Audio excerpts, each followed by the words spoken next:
You are not being insulted. You are being tested. Every time someone tries to shame you in public, they are not speaking to you. They are speaking through you, to the crowd, to the hierarchy, to the invisible scoreboard that decides who stands above and who kneels. And if you react the way your instincts demand, you have already lost. Feel it. That heat crawling up your spine, that pressure in your chest, that desperate urge to explain yourself, to defend, to correct the narrative before it spreads. That is not emotion. That is conditioning. You were trained to seek approval, trained to fear exclusion, trained to collapse under the weight of judgment. And predators, they know this. They don't attack your logic. They attack your identity. Because once your identity is destabilized, you will destroy yourself for them. But here is the truth no one tells you. The moment you react, you validate the attack. The moment you defend, you accept their authority. And from that second forward, you are no longer a participant in the interaction. You are the subject being controlled. This is where most people break. This is where they shrink.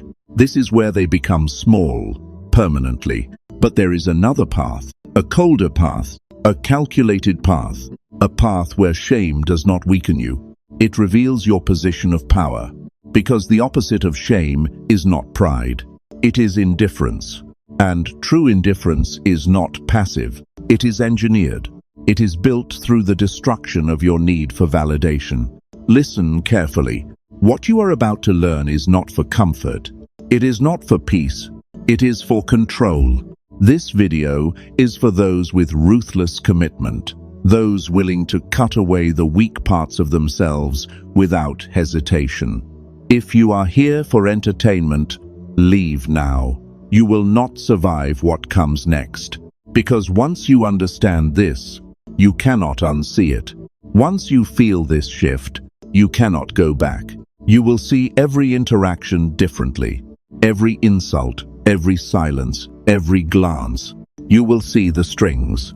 And when you see the strings, you stop being the puppet. Transition.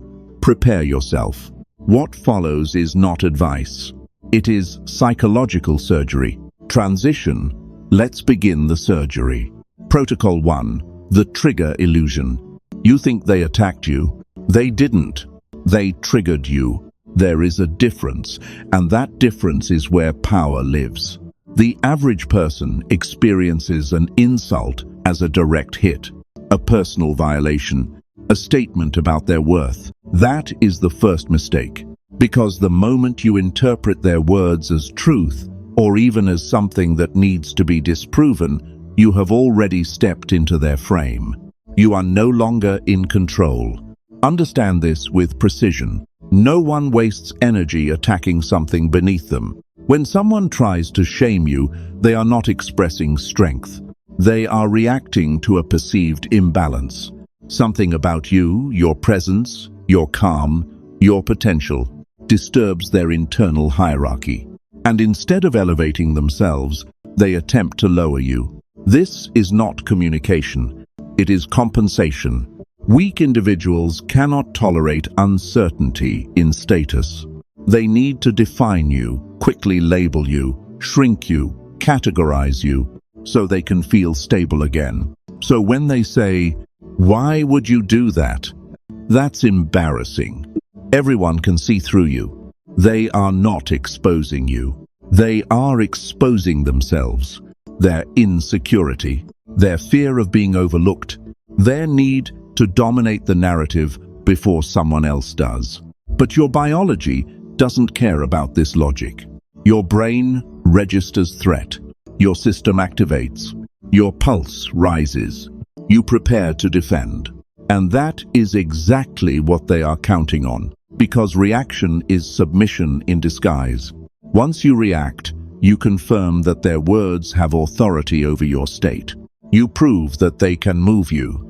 And the one who can move you controls you. The Machiavellian mind does not react. It observes. It steps outside the emotional surge and asks a different question. What does this attack reveal about them? not about you, them. This shift is surgical, instant, non-negotiable, because the moment you stop internalizing the attack, the emotional charge collapses. The heat disappears. You are no longer inside the moment. You are above it, watching, calculating, detached. And in any social environment, the observer holds more power than the performer. Always. Protocol 2. The vacuum dominance. Silence is not absence. Silence is pressure. When an insult lands, a gap opens in the conversation. A sharp, uncomfortable void. Most people rush to fill it. They laugh nervously. They justify. They over-explain. They cannot tolerate the space. Because the space forces them to confront uncertainty, and uncertainty feels like danger. But this is where control is transferred. The one who fills the silence submits to it. The one who holds the silence owns it. Understand the mechanics. An attacker delivers a line expecting movement, a reaction, any reaction. That reaction is their reward. It confirms influence. It confirms dominance. Remove the reaction, and you remove the structure they are standing on. Now the void belongs to you. The technique is precise. They speak. You stop. No immediate reply. No visible emotion. No shift in posture. Your body becomes still, deliberately still. Your eyes remain on them, not aggressive, not defensive, just present. Flat. Unreadably.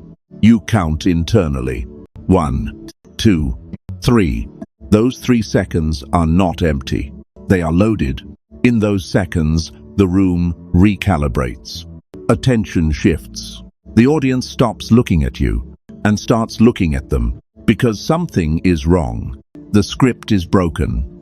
The expected reaction did not arrive, and now the pressure they tried to place on you has nowhere to go. So it returns back to the source.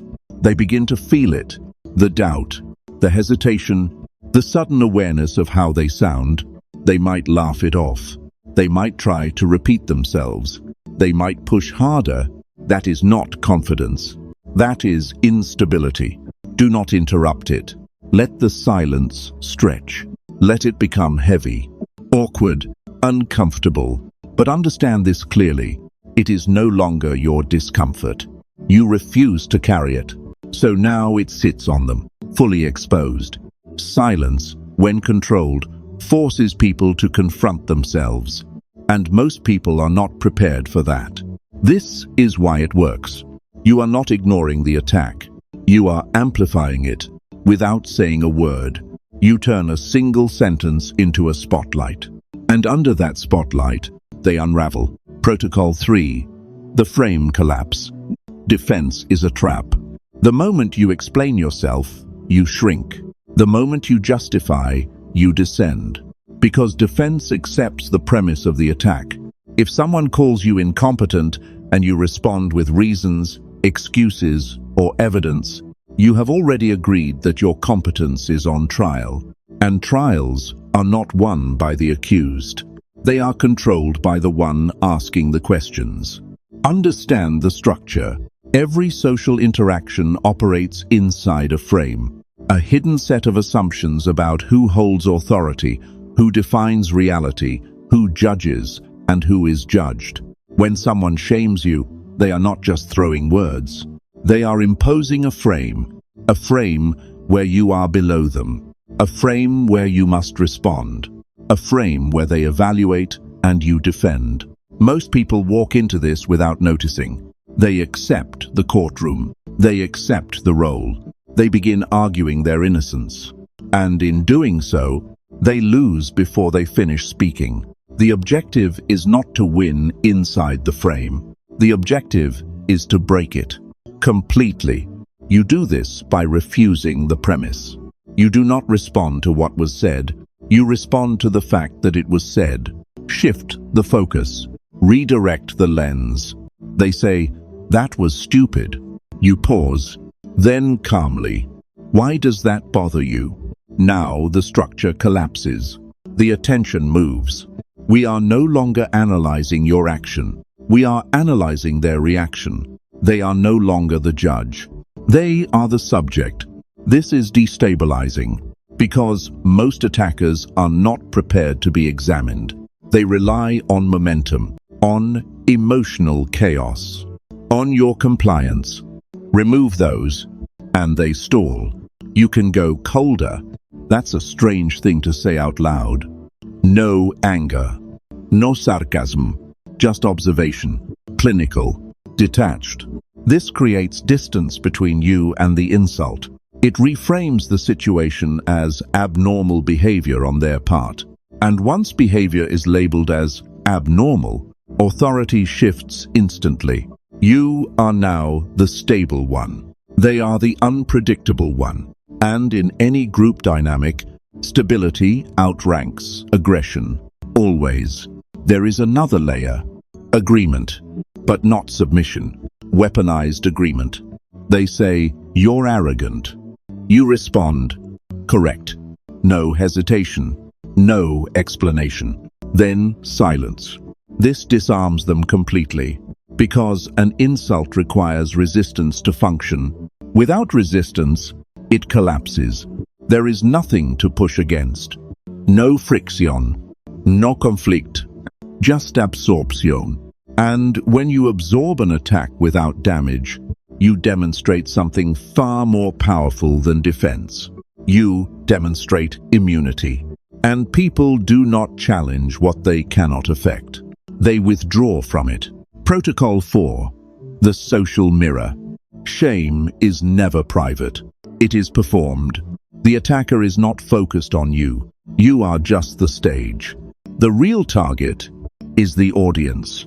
Every insult is a signal, a display, a bid for social positioning. They want recognition, agreement, laughter. They want the room to decide that you are beneath them. And most people make the same mistake. They try to win against the attacker. They argue. They defend. They push back directly. This is inefficient because the attacker is not your opponent. The audience is the battlefield. Control the audience, and the attacker collapses automatically. Understand the instinct. Humans do not align with truth. They align with perceived strength. The calm one, the composed one, the one who does not break under pressure. That is who the group gravitates toward. So you do not chase validation.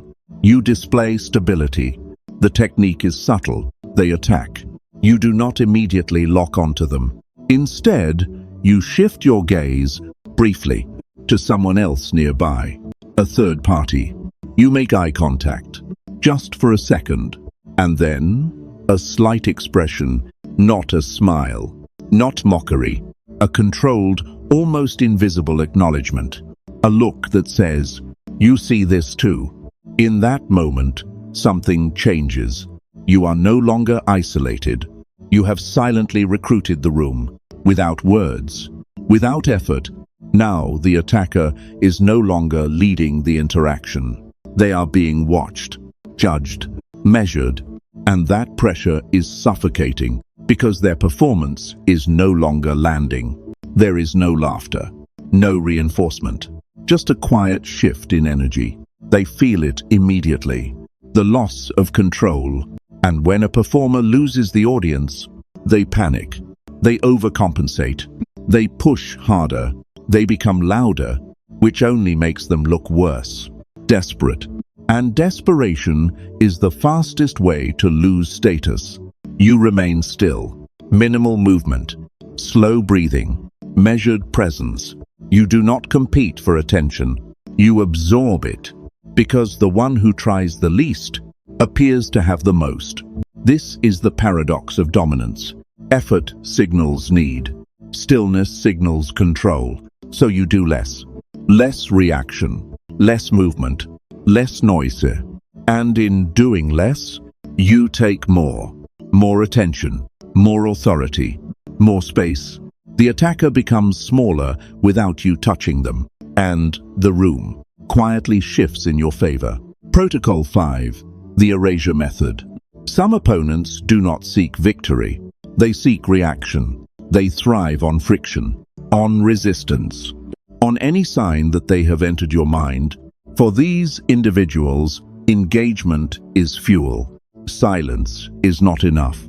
Detachment is not enough, because even your presence acknowledges them. And acknowledgement is a form of validation. So you escalate. You remove them.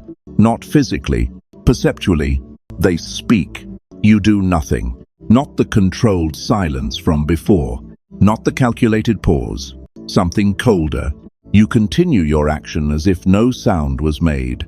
Your body does not register them. Your eyes do not locate them. Your attention does not shift. They are not ignored. They are erased. This is not emotional avoidance. It is psychological deletion. There is no tension in your face. No suppression.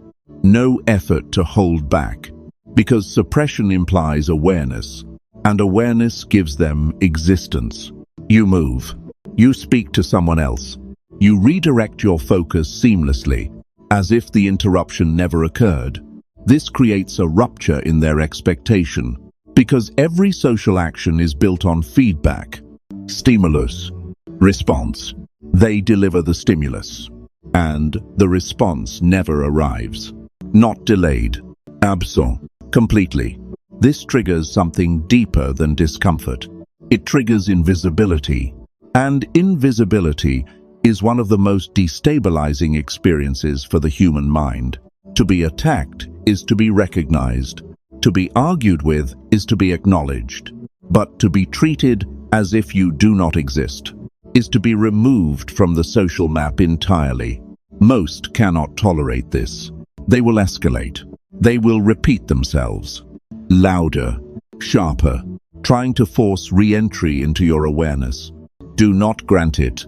Every escalation without response magnifies their instability. To others, it becomes obvious. This is not confidence.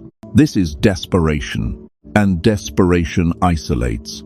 You remain consistent, unmoved, uninterrupted, unavailable. Eventually, they collapse under their own effort. Because no system can sustain output without feedback. They exhaust themselves. And when they do, they disappear. Not because you defeated them, but because, in your reality, they were never there. Protocol 6. The internal fortress. Techniques without structure collapse under pressure. You can memorize silence. You can rehearse responses. You can simulate control. But if there is instability inside you, it will leak. Always. Micro-expressions betray you. Tension exposes you. Your eyes will reveal what your words try to hide. Because shame does not begin externally. It begins with agreement. Somewhere inside you, there is a fracture, a doubt, a quiet suspicion that what they said might be true. And that is the real vulnerability. Not the insult, the alignment between their words and your hidden insecurities. That is where damage happens. So you do not start by controlling others. You start by removing the leverage they have over you, completely. This requires confrontation, not with them, with yourself. You identify the areas you avoid, the traits you hide, the past you refuse to look at, your failures, your weaknesses, your inconsistencies, and you bring them forward into clarity. You study them without emotion, no denial, no justification, no distortion, just observation. Yes, that flaw exists. Yes, that mistake happened. Yes, that limitation is real.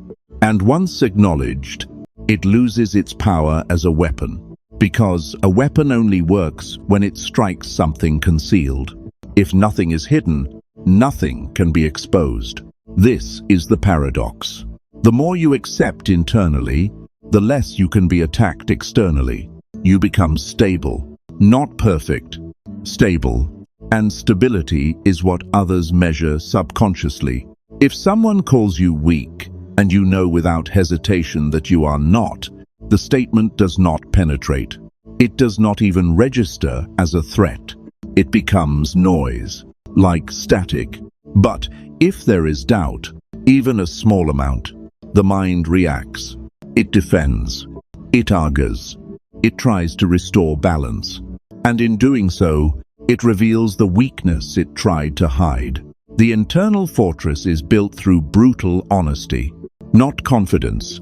Certainty. Confidence fluctuates. Certainty does not. You know what you are, not what you pretend to be, not what you hope to be, what you are. And from that position, no external voice has authority over your identity. Known. At that point, shame becomes ineffective, because shame requires permission, and you no longer grant it. Protocol 7. The surgical strike. Silence establishes control, but sometimes control must be demonstrated, not through volume, not through aggression, through precision. Most people fail here. They react emotionally. They speak too much. They try to overwhelm. And in doing so, they dilute their power. Because power is not in how much you say. It is in what remains after you stop speaking. The rule is simple. One sentence. Clean, direct, irreversible. No build-up, no explanation, no second attempt. You strike once, and you stop. The first method, exposure. They attack. You respond. Who are you performing for right now? This question cuts beneath the words. It reveals intent. It tells the room this is not authenticity. This is theater. And once behavior is seen as performance, it loses credibility instantly. The attacker is no longer dominant. They are insecure, trying to impress, trying to be seen. The second method, repetition. They insult you. You pause. Then calmly, say that again. No anger, no challenge, just instruction. This disrupts rhythm, because insults rely on timing, on surprise, on momentum. Force repetition, and the impact collapses. Now they hear themselves, and so does everyone else. What sounded sharp before now sounds forced, petty, unnecessary. Most will retreat, quietly. The third method, inversion. They attack. You respond with controlled calm.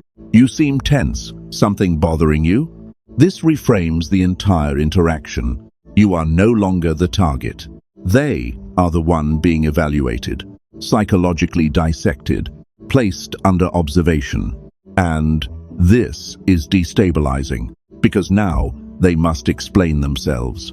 They must defend their behavior. And the one who defends loses position. Every time, these strikes are not emotional reactions. They are calculated interventions. Minimal input, maximum disruption. You are not trying to win the exchange. You are ending it immediately. Because the longer you stay engaged, the more opportunities you give away control. So you strike. Then you withdraw. No follow-up. No escalation. Just silence. Let the effect spread. Let the room process it.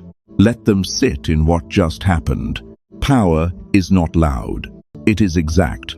And when used correctly, it does not need repetition. Protocol 8. The exit signal. Most people stay too long. They linger in the interaction, hoping to recover status, to repair perception, to reclaim control after it has already shifted. This is where they lose everything, because presence is currency. Attention is leverage. And the longer you remain in a compromised exchange, the more value you give away. Understand this clearly. Power is not only displayed in how you respond, it is defined by when you leave. The average person exits emotionally. They storm off. They show frustration. They signal defeat disguised as anger. That is not control. That is exposure.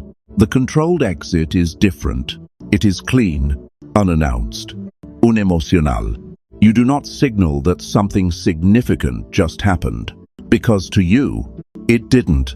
After the silence, after the shift, after the frame has collapsed, you redirect. Immediately, you turn your attention to something else. Someone else. Your posture remains unchanged. Your tone remains steady. Your pace remains slow. No urgency, no hesitation. You continue the environment as if the disruption never existed. This does two things simultaneously. First, it denies the attacker closure. They do not get a reaction. They do not get a resolution. They do not get acknowledgement. They are left suspended. And unresolved tension is psychologically corrosive. It lingers. It loops. It consumes attention. Second, it signals to everyone else that your focus is selective. You do not engage with everything. You do not respond to everyone. You choose. And choice is authority. When you withdraw attention without explanation, you elevate your perceived value instantly. Because scarcity creates importance. If your attention is limited, it must be worth something. So you remove it, without ceremony, without looking back. No checking reactions, no scanning faces, no silent hope for validation. That need must be gone, completely. You are not performing for the room. You are moving through it. And the moment you leave the interaction behind, mentally, others follow. The event dissolves. But the impression remains. Calm under pressure. Unaffected. Intouchable. That is what they remember. Not what was said, but how little it mattered to you. And in a world obsessed with reaction, the one who disengages first controls the narrative. Protocol 9. The predator mindset. At some point, technique becomes irrelevant. Silence, eye contact, timing, these are tools. But tools in the hands of someone still seeking approval will always be misused. Because the root problem was never external pressure. It was internal dependence. The need to be accepted. The need to be liked. The need to belong. As long as that need exists, you are controllable, easily, predictably, because anyone who can threaten your sense of belonging can control your behavior. So the final shift is not tactical, it is philosophical. You stop entering rooms asking, "Do they approve of me?" And you replace it with something colder. "Do they qualify for my attention?" This is not arrogance. It is filtration. You are no longer trying to fit into the environment. You are evaluating it constantly. Who is stable? Who is reactive? Who is performing? Who is grounded? Your focus changes direction. Outward, measured, selective. And this alone alters your presence. Because people can feel when they are being evaluated. It creates pressure, subtle, unspoken, but real. You are no longer broadcasting need. You are projecting standards. And standards create hierarchy. Without a single word. Now, when someone attempts to shame you, it does not trigger defense. It triggers assessment.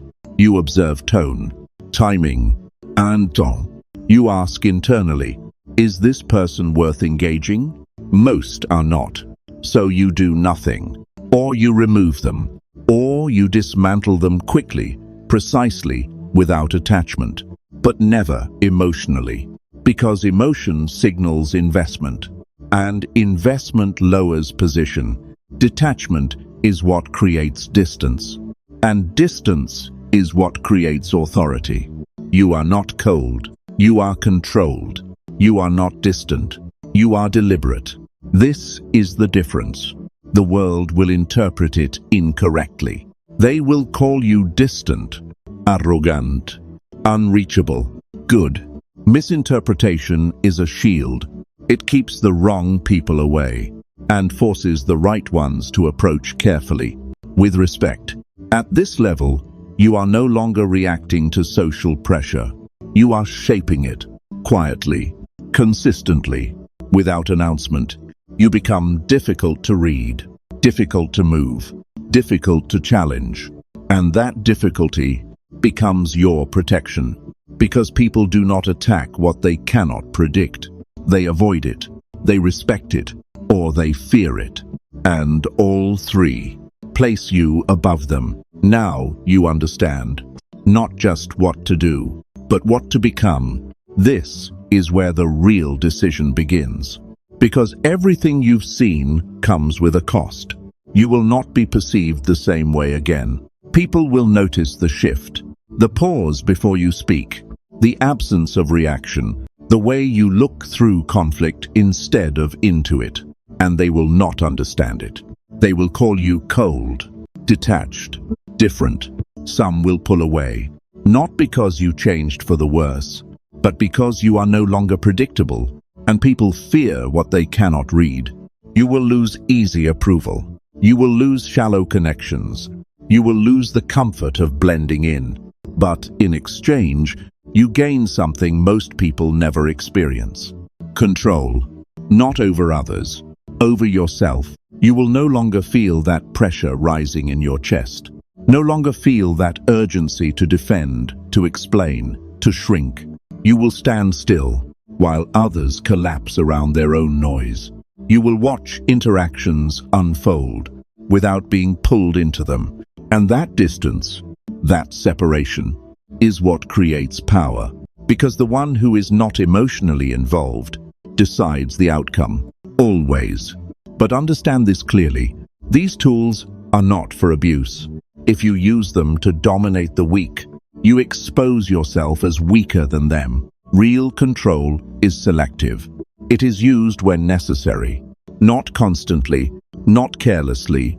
You do not become the one who shames. You become the one who cannot be shamed. There is a difference, a critical one, because the world does not need more noise. It needs individuals who cannot be moved by it.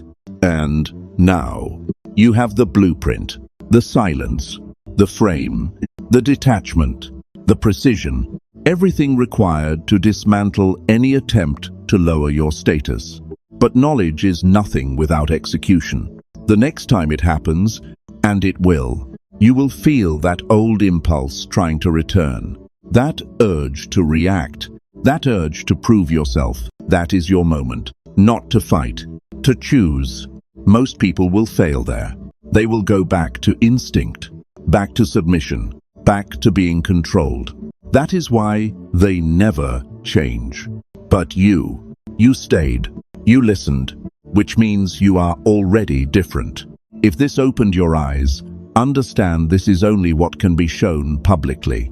There are deeper layers, strategies that cannot exist in the open without being suppressed. They exist elsewhere. If you are still here, you are not like the others. Most won't go further. That's the point. I'll see you in the dark.